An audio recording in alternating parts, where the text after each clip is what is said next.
And here is the documented fate of that gallant 56.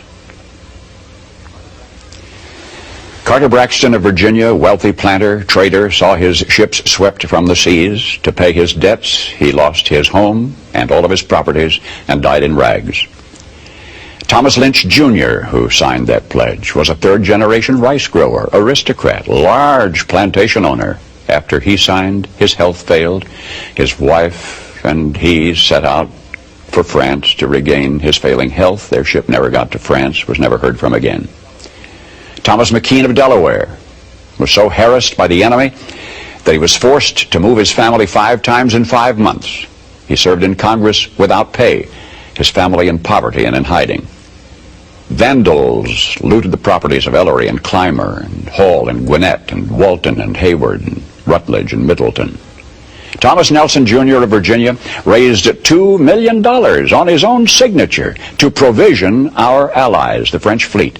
After the war, he personally paid back the loans, wiped out his entire estate, and he was never reimbursed by his government. In the final battle for Yorktown, he, Nelson, urged General Washington to fire on his, Nelson's, own home, which was occupied by Cornwallis. It was destroyed.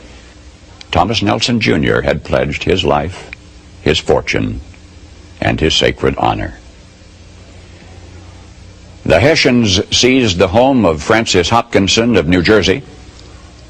Francis Lewis had his home and everything destroyed, his wife imprisoned. She died within a few months. Richard Stockton, who signed that declaration, was captured, mistreated, his health broken to the extent that he died at 51. His estate was pillaged. Thomas Hayward, Jr. was captured when Charleston fell. John Hart was driven from his wife's bedside while she was dying. Their 13 children fled in all directions for their lives. His fields and grist mill were laid waste. For more than a year he lived in forests and caves and returned home after the war to find his wife dead, his children gone, his properties gone, and he died a few weeks later of exhaustion and a broken heart. Lewis Morris saw his land destroyed, his family scattered. Philip Livingston died within a few months from the hardships of the war. John Hancock, history remembers best due to a quirk of fate rather than anything he stood for. That great sweeping signature attesting to his vanity towers over the others. One of the wealthiest men in New England. And yet he stood outside Boston one terrible night of the war. And he said, "Burn Boston, though it makes John Hancock a beggar, if the public good requires it." So he, too, lived up to the pledge. Of the 56, few were long to survive. 5 were captured by the British and tortured before they died. 12 had their homes from Rhode Island to Charleston sacked, looted, occupied by the enemy, or burned. 2 lost their sons in the army. 1 had 2 sons captured. 9 of the 56 died in the war from its hardships or from its more merciful bullets.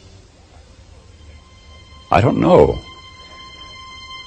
what impression you had of the men who met that summer in Philadelphia. But I think it's important that we remember this about them. They were not poor men. They were not wild-eyed pirates.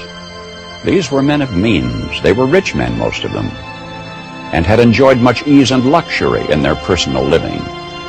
Not hungry men, certainly not terrorists, not irresponsible malcontents, not fanatical incendiaries. These men were prosperous men, wealthy landowners. They were substantially secure in their prosperity. They had everything to lose. But they considered liberty, and this is as much as I shall say of it. They had learned that liberty is so much more important than security, that they pledged their lives, their fortunes, and their sacred honor. And they fulfilled their pledge. They paid the price, and freedom was born.